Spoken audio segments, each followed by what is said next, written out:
In the deepest corners of the Amazon, a terrifying force of nature roams, with no home and no king, only a relentless, insatiable hunger.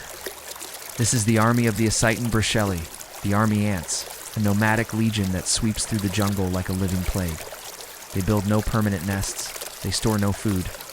Their entire existence is a perpetual march of destruction.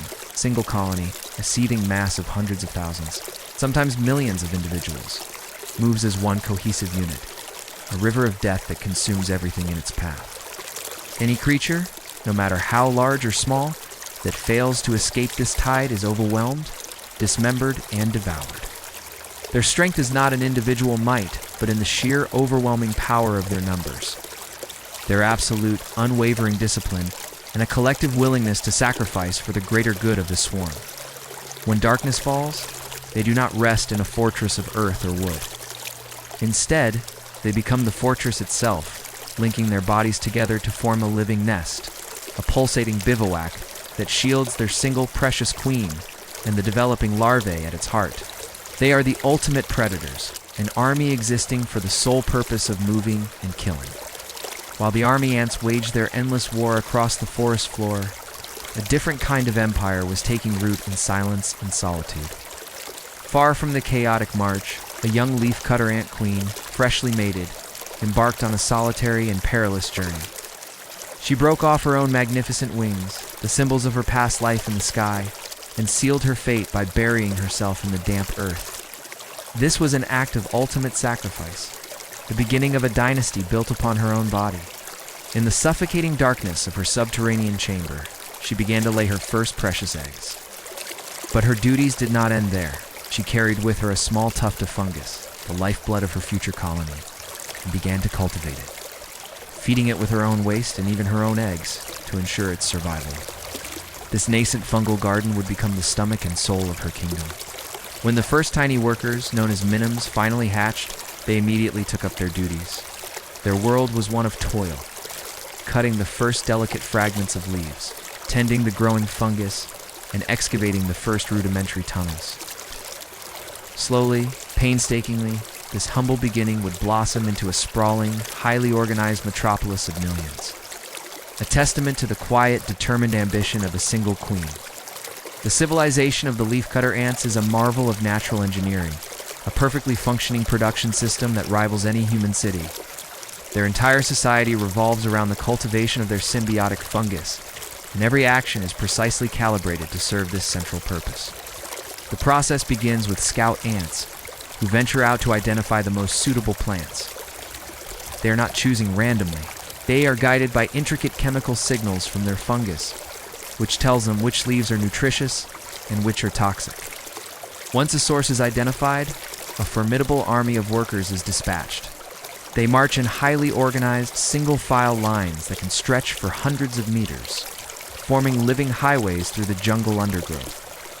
Along these supply routes, larger soldier ants stand guard, their powerful jaws ready to fend off any would-be thieves or predators threatening their precious cargo.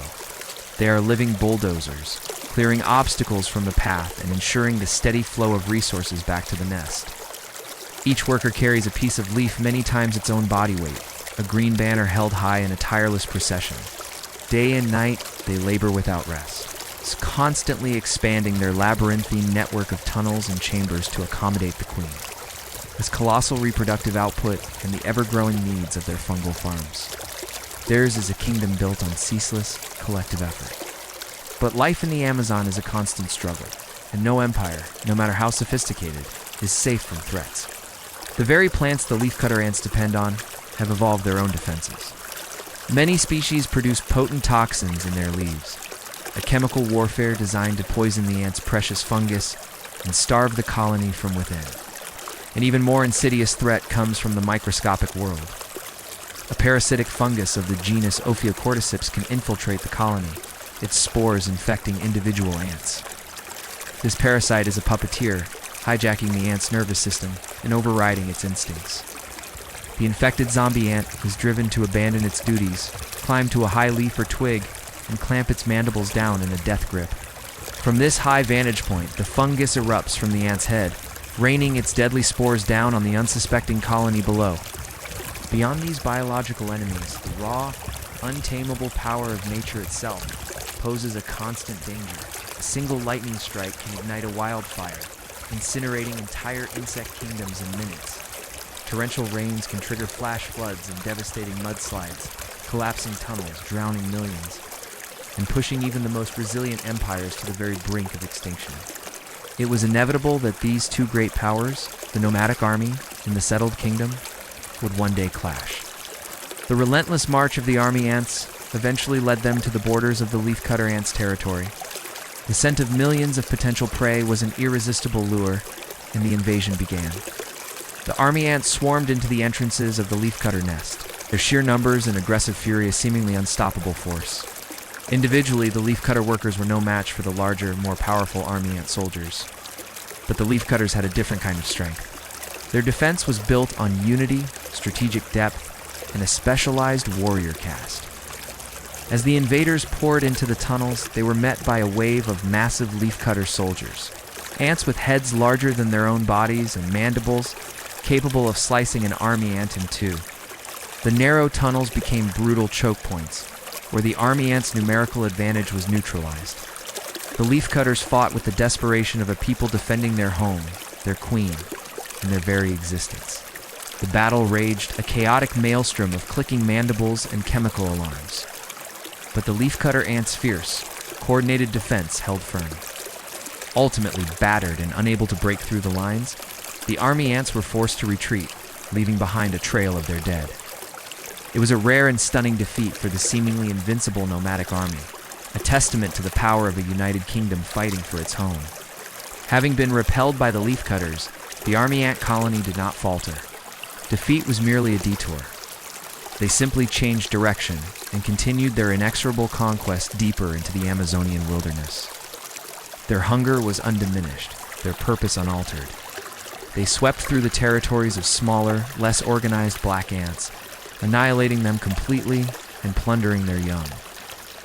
The hunt was relentless. Their swarm could flush out and overwhelm almost any creature that crossed its path. Spiders, scorpions, lizards, and even small snakes were no match for the sheer volume of attackers. They were masters of improvisation, overcoming any obstacle with collective ingenuity. When faced with a stream or a gap in the forest floor, they did not turn back. They formed living bridges with their own interlocked bodies, allowing the rest of the colony to pour across the chasm in a steady, unbroken stream. Their dominance expanded with every step, their empire a moving territory defined only by the reach of their swarm. Every single day, tens of thousands of creatures were sacrificed to fuel this ever-growing, ever-hungry army, a living engine of consumption that powered the forest's brutal cycle of life and death. As the ant empire's warred, another ancient dynasty was stirring. Following the seasonal rains, winged termites, the future kings and queens, erupted from their mounds in a massive nuptial flight. They filled the air in a brief magical spectacle, a gamble for the future of their species. After mating in midair, the pairs descended to the ground, broke off their wings, and sought a suitable place to begin a new life. The newly crowned queen would undergo a grotesque and incredible transformation. Her abdomen would swell to an enormous size, turning her into little more than a massive, pulsating egg-laying machine, capable of producing tens of thousands of eggs each day.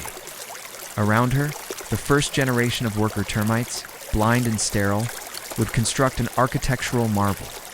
They built towering mounds from a mixture of soil, saliva, and excrement, creating complex structures with sophisticated self-regulating ventilation systems that kept the internal temperature and humidity at perfect levels for their own fungal gardens. Similar to the leafcutter ants, these termites were farmers, cultivating a special fungus on mounds of chewed wood to feed the entire colony. Theirs was a highly structured, resilient, and ancient empire, a fortress of mud, and a testament to cooperative construction ant. Like all things in the rainforest, it remained fragile in the face of nature's fury. Catastrophe struck without warning. A season of unprecedented rainfall saturated the earth, turning the forest floor into a quagmire.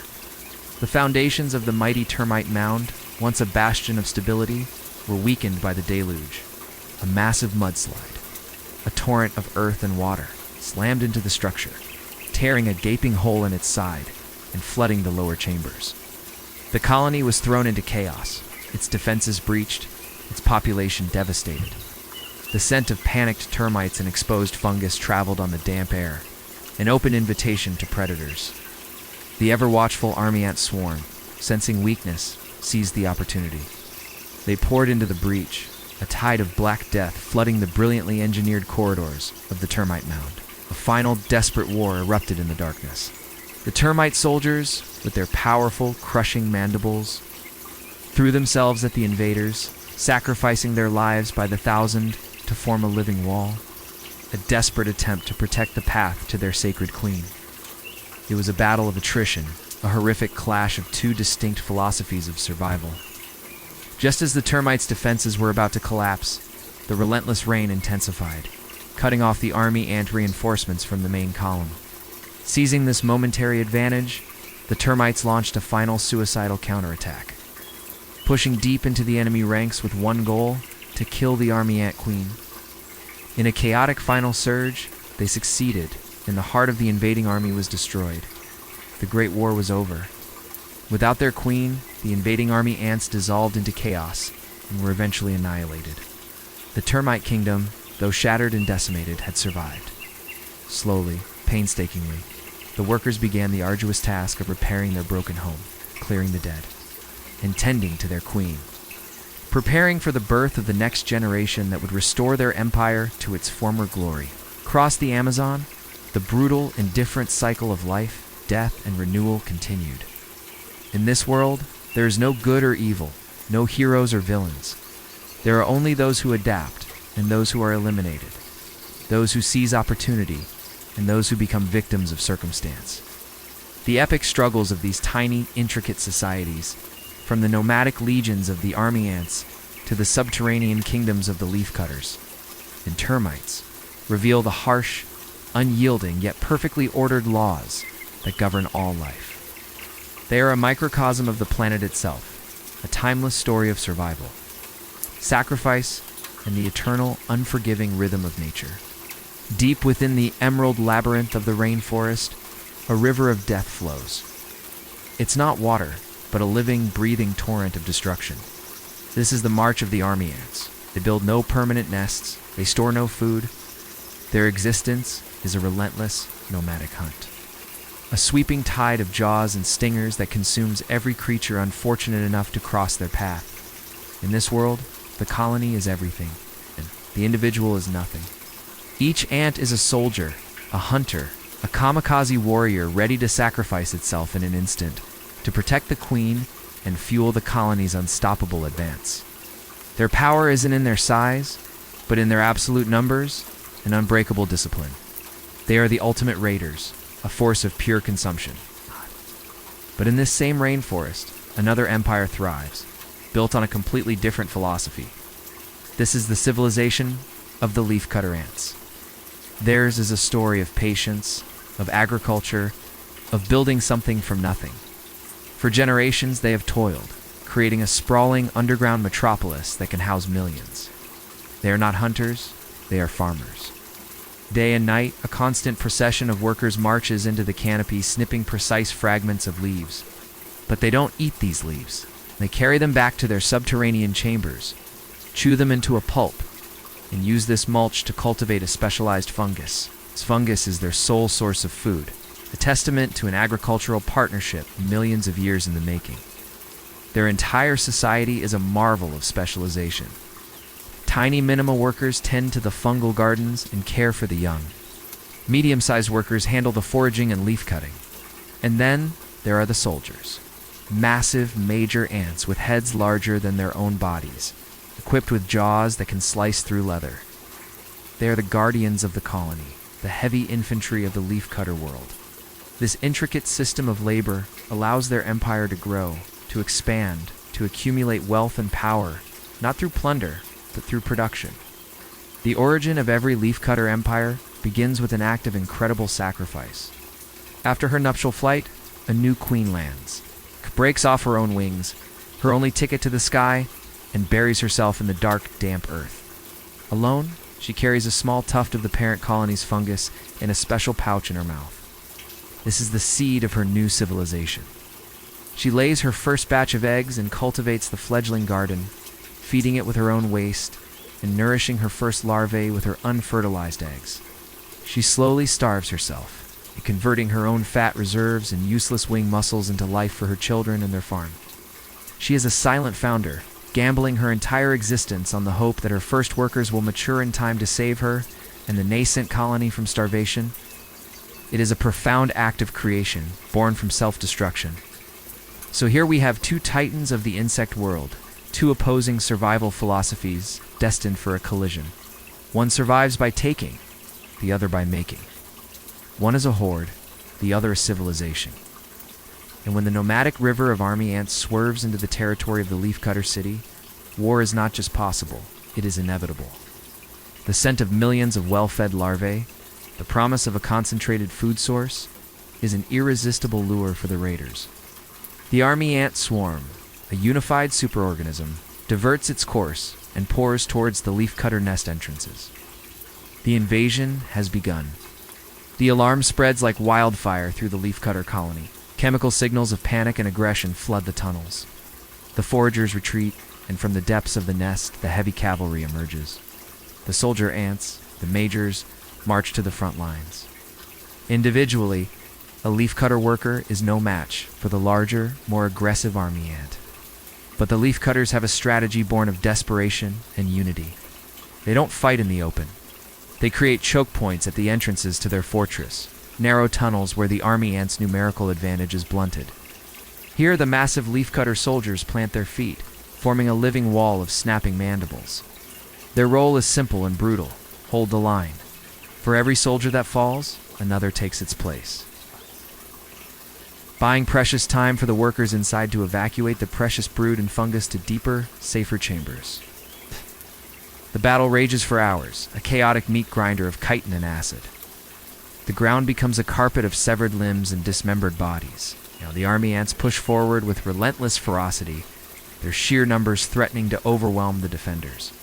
The leafcutter soldiers fight with a courage born of devotion to their home, their jaws locking onto army ant attackers, often staying clamped even in death. It's a clash of civilizations played out on a miniature scale, a battle of brute force against fortified defense. But in the rainforest, the ants are not the only players. Nature itself is the ultimate judge. A sudden tropical downpour can turn the battlefield into a muddy graveyard, drowning the army ants in the open and flooding the leafcutter's outer tunnels. Fallen branch can crush a column of attackers. A parasitic fungus, waiting for a single spore to land on a stressed ant, can turn a warrior into a walking zombie. The very plants the leafcutters harvest have their own defenses, toxins, and waxy coatings that test the colony's adaptability. The fate of these empires doesn't just rest on their own strength, but on their relationship with the vast, unpredictable world around them. In this brutal war, there is no good or evil. The army ants are not villains. They are following a survival strategy that has served them for eons. The leafcutters are not heroes. They're simply defending their investment, their life's work. Each species is a master of its own craft, a product of millions of years of evolution, playing the hand it was dealt. Survival doesn't belong to the strong or the righteous. Act belongs to the adaptable. The war may end with the army ants retreating, having taken too many casualties to make the raid worthwhile. Or it may end with the complete destruction of the leafcutter city, its fungus gardens plundered, and its queen killed. Whatever the outcome, the cycle continues. The rainforest reclaims the battlefield, and life, in its infinite and often brutal variety, goes on. When we look into this tiny alien world, we see a mirror of our own. We see empires built on conquest and empires built on production. We see the power of unity, the weight of sacrifice, the relentless engine of labor, and the ultimate cost of existence. The world of ants reminds us that beneath our feet, epic struggles for power, survival, and legacy unfold every single day. Thanks so much for watching. If you found this journey into the world of ants as fascinating as I did, consider liking the video and subscribing for more deep dives into the natural world. See you next time.